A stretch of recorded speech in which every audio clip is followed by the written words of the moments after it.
Hey friends, last time we learned how to draw a rounded Roman arch with all its parts, but did you know there are lots of different kinds of arches? Today, we're going to draw 4 kinds of arches that you can use in your own drawings, from bridges to entryways and windows, and I'll show you what makes each one special. So grab your pencil and let's get curvy.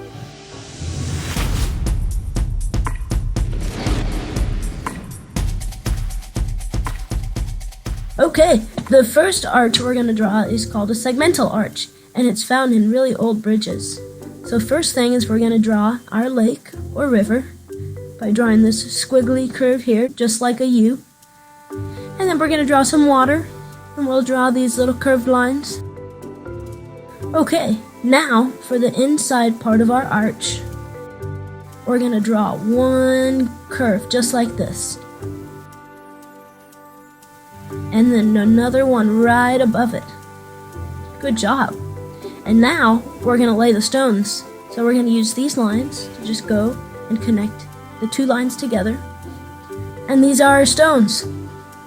All these stones support this bridge. What makes this arch so different?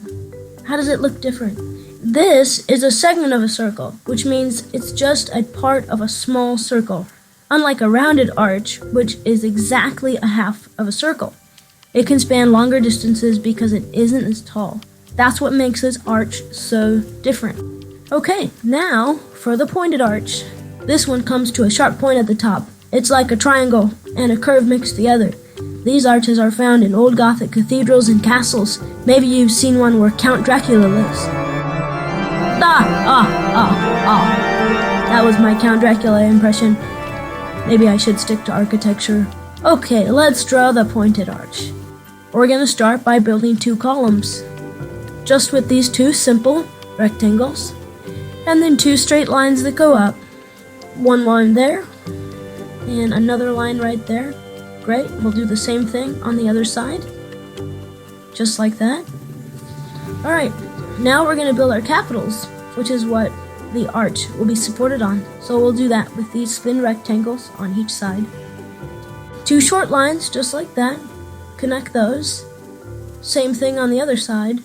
We'll draw a line across, and then 2 short lines up and down. Doot, doot. And then connect those. Great. Now we're going to draw a curved shape on the inside. Watch me. It's going to go just like that. And then a straight line on the other side. And then we'll connect it. Same thing on the other side. Curve shape, straight line, and connect it. So now we want to make a point right here in the center. You don't have to draw this on your paper, but I'm going to show you that's where the arch is going to meet. So we can just eyeball it and draw that curve right there. And then same thing on the other side. You can see it's not a straight line, it's got a little bit of a curve to it. Now we'll draw the outside. Just like that. And it meets right on top. There we go. I got a little bit of a gap on mine, but that's okay. We can fill it in. And now it's a pointed arch. But we're not done yet. Most pointed arches have a molding just inside, so we'll draw these 2 lines, again connected at the point there, and then we'll draw 1 more thin one on each side,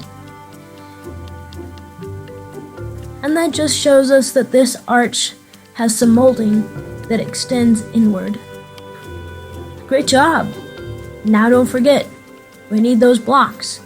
Not every pointed arch has blocks like this, but we're going to draw them so that we can see where our keystone is and that we can see exactly what is supporting this arch. We're going to draw each line one by one. Here we go. And the 5th one here, we're not going to put right in the middle. We're going to leave that space.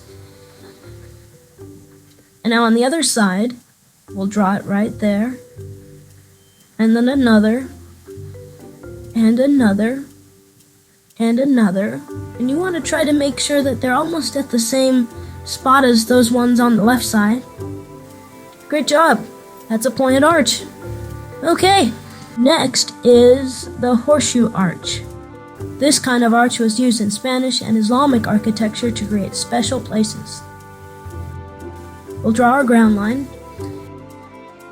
We'll draw a rectangle on one side and a rectangle just above here for our column. Good job. And then a thin rectangle. And then we're going to draw our capital with this curved S line. And then connect that with a dash line there. And on top of that, one more thin rectangle. Alright. We're going to draw the same thing on the other side, so don't worry if you didn't get it. Here we go. A rectangle. One line on each side for a large rectangle. And then a thinner rectangle. And now the curved S shape. One straight line on the other side. We'll connect those. And then another thin rectangle. And those are our capitals for the horseshoe arch. Okay, now the next part is really important. You want to make sure that you start the inside of the curve right there at the tip. Good job. And now, on the other side, you guessed it, we're just going to draw a simple square. Alright, and now we'll draw the outside of the arch. Remember from our previous video, the name of the inside is called the intrados, and the outside is called the extrados.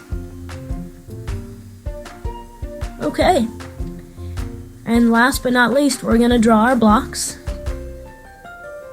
And again, this just gives us an idea and shows how this arch is supported. Alright, that's it. 4 different types of arches, and there's a lot more than that. Look at that! You've drawn 4 different arches. Each one has its own shape and feeling. Isn't that amazing? Now that you know the different types of arches, try using them in your own drawings. Maybe your castle has a rounded arch door and a horseshoe arch window, or a bridge that has triangle arches that support it across the water. You're the architect. Anything's possible. Keep designing and drawing those dreams. I'll see you next time.